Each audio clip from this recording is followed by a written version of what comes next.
نن سبا زه د ټولو نه زیات سوچ په دې کوم چې داسې یو دور راغی په موږ باندې، داسې یو ژوند په موږ باندې راغی چې په دې ژوند کې ادب ختم شو.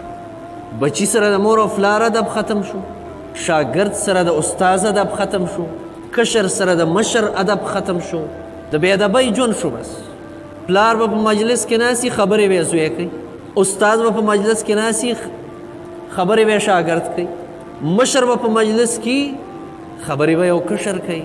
لږ یو څه کلونه مخکې څومره ادب و په دې معاشره کې، څومره ادب چې کوم ځای به مشران ناسو هغلته به کشران اول راتلل نه، او چې برال نو لورې به یو طرف ته داسې او غولي به ناسو.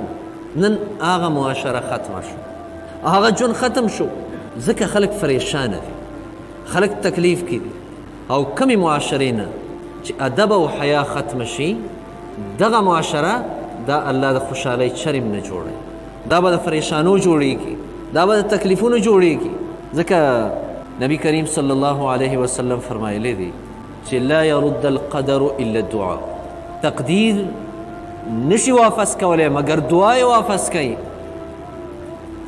دعا ولا يزيد في العمر الا البر، په عمر کې زیاتوالی نشي راوستی مگر بر، نیکی، مور او پلار سره نیکی، دا د سړي عمر زیاتوي، خپلو خپلوانو سره نیکی دا عمر زیاتوي.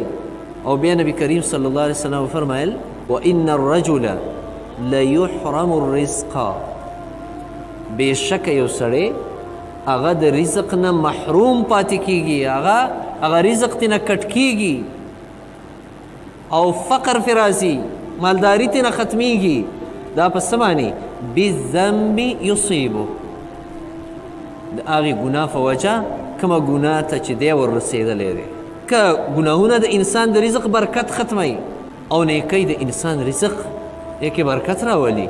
که عزمندرونو معاشره کې معاشرتي ژوند دا پیژندل پکار دي، ادب ځان کې پیدا کول پکار دي، ادب، حیا، احسان او نیکي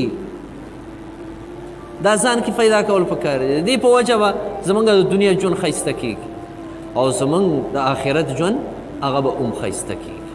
کله چې دا زمونږ ژوندي، الله پاک به امن راولي، الله به خوشحالي راولي، الله به د عزت والا ژوند راولي، رزق کې به مبرکتي، ژوند کې به مبرکتي، هر څیز به مبارکي او برکت نه به ډکي.